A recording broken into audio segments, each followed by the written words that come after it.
आज समझते हैं पाई इक्वल टू 180 डिग्री किस तरह से होता है। इसको समझने के लिए आपको समझना होगा कि 1 रेडियन क्या होता है। अब देखिए, सपोज कीजिए मैंने एक सर्कल ड्रॉ किया जिसके रेडियस की लेंथ थी आर, और मैंने सेम लेंथ की एक आर्क को ड्रॉ किया और इस आर्क ने सेंटर के साथ एक एंगल बनाया।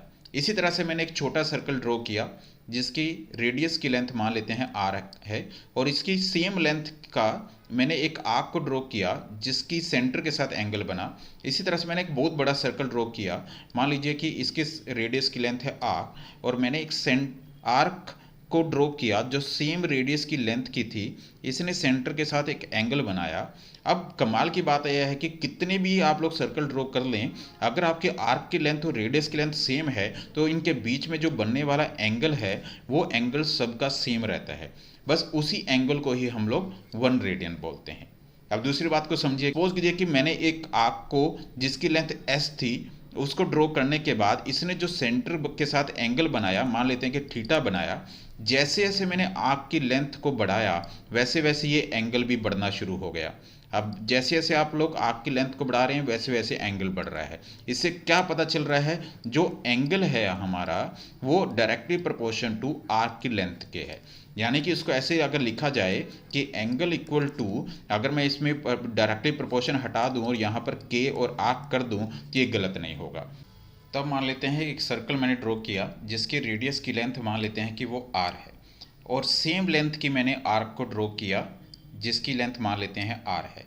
अब इस आर्क ने एक एंगल को यहाँ पर बनाया जो अभी तक आप समझ चुके हैं, ये एंगल हमारा 1 रेडियन की इक्वल है। अब रेडियन को मान लीजिए कि हम लोग सी से डिनोट करते हैं, 1 सी यानी कि 1 रेडियन।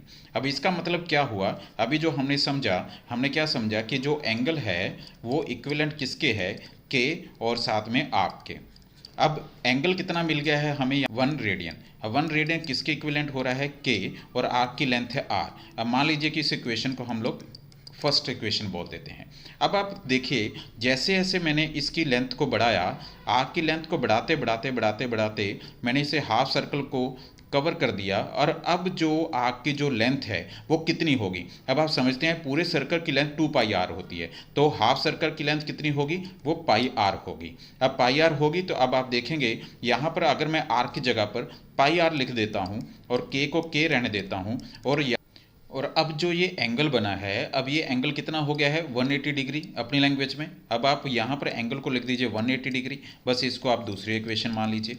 अब आप क्या करेंगे, अब आप लोग दोनों को डिवाइड कर दीजिए। अब सेकंड इक्वेशन और फर्स्ट इक्वेशन को डिवाइड कर दीजिए। डिवाइड करने के बाद क्या हो रहा है आप देखिएगा, एक बार मैं डिवाइड करके भी दिखा देता हूँ। 180 डिग्री इक्वल टू के पाई आर, और यहाँ पर नीचे लेके जाइए 1 रेडियन इक्वल टू कितना था हमारे यहाँ पर के आर, और यहाँ पर के आर और के आर कैंसिल आउट हो जाएंगे, 1 रेडियन ऊपर चला जाएगा, और 180 डिग्री इक्वल टू, अब आप 1 रेडियन को पाई के ऊपर लेके जाते हैं तो ये पाई हमारा रेडियन माना जाएगा, यानी कि इस तरह से हो जाएगा। तो ये इस तरह से हम लोगों ने देखा कि जो हमारी इक्वेशन है पाई इक्वल टू 180 डिग्री की वो किस तरह से होती है, उसको हमने समझा। So thank you very much, all the best, जय माता दी।